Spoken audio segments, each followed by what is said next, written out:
Well, I think a lot of it goes back to the Greenspan years where, I think Alan Greenspan was a very smart fellow and did, I think, a lot of sensible things. I think he made two very profound errors. On the one hand, as the market bubble built up in 97 and 98 and 99, and Greenspan himself referred to it as irrational exuberance, he could have readily nipped that bubble by simply changing margin requirements.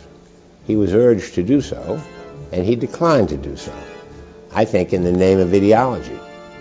No, we're not supposed to have regulation. The market always knows best, and so why should we restrict people's ability to gamble?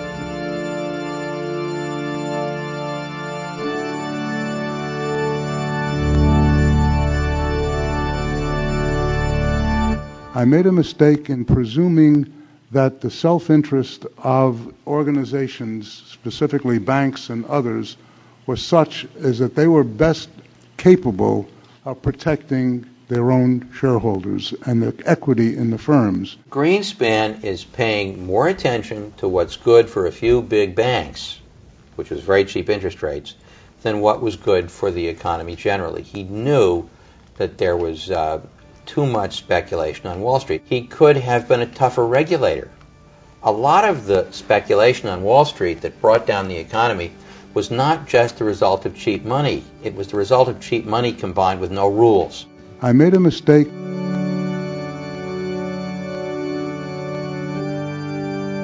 The market, was allowed to do what it wanted to do. So it went out and it levered up all these investment banks 40 times, 50 times, 60 times. Example, when Bear Stearns went, they didn't quite go broke. When they were pushed into the warm embrace of J.P. Morgan Chase, they were leveraged about 33 to 1.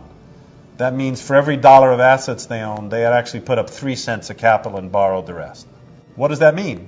That means if the asset goes down 4 cents on 100, which isn't that much, you're finished. You've lost everything.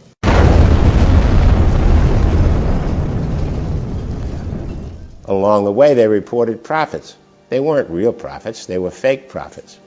And they paid their chief executives hundreds of millions of dollars for screwing us up and losing our money.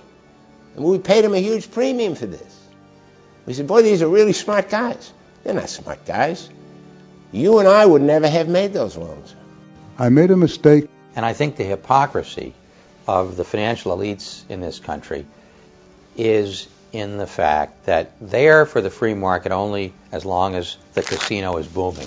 As soon as the casino goes bust, they want government to bail them out. You've got a whole cadre of people that somehow believe, and there's a lot of people that actually believe this, the government isn't any kind of a solution. Government is the problem.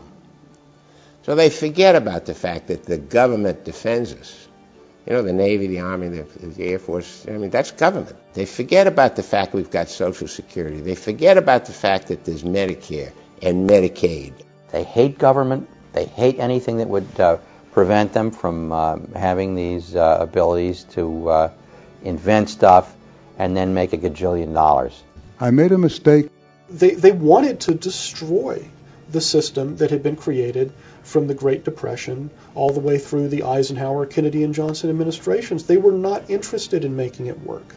They were like corporate raiders on the scale of the United States, corporate raiders who want to take over a company, bust it up, downsize it, and sell off the assets.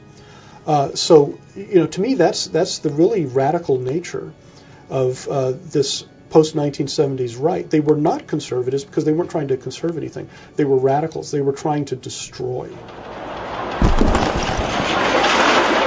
Wall Street gained power, political power, relative to trade unions, relative to ordinary people, relative to progressive Democrats. And as Wall Street gained political power, they invented new kinds of flim-flams, and the regulators did not keep up with them. Wall Street is the #1 contributor to politics, to Washington, to our legislative laws than any other industry.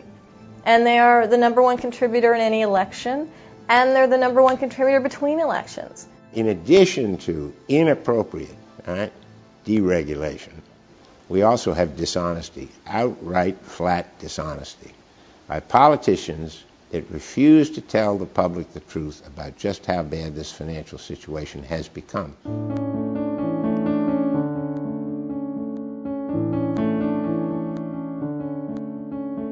Look at what happened during the period of what I would call regulated capitalism or managed capitalism. We had growth rates of 4% a year. We had the home ownership rate in this country going from about 44% on the eve of World War II to 64% by the mid-60s. We had the blue-collar middle class. We had more and more people getting health insurance. We had Congress passing laws like Medicare. And entrepreneurs did beautifully. Corporate America did fine. Wall Street did okay. Wall Street did not make supernormal profits. If you put your money into stocks, the stock market grew about the rate of the rest of the economy. And then Wall Street got piggy. The American people should be angry. I'm angry. The past 30 years in public policy, because of the conservative counter-revolution against the New Deal, has been a disaster. I think that we're going to be in as deep and long a recession as a result of this as we've been since the 1930s. And I think that the only solution will be when there's enough pain that the politicians in this town have to re-examine what they've done over the last 30 years and maybe look back at their history books, dust off some of the New Deal legislation, and get it back in place.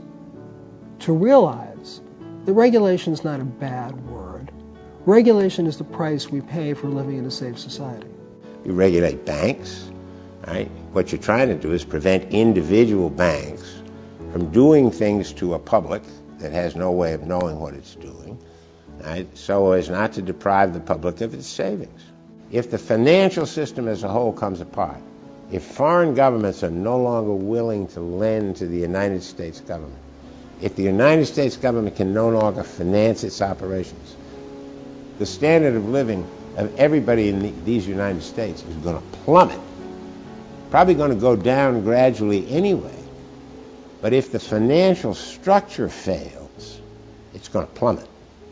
Knowing that Wall Street can cause its own demise, as we've seen recently, you do have to be concerned with your relationship with your financial institutions, whether it's with your advisor or whether it's with your mortgage lender or whether it's with your bank. You would be right to gain a little bit more knowledge of what it is you're doing with your money, because the people that are way above it, that are profiting from moving it around in various different ways, are not going to care about how you live your life.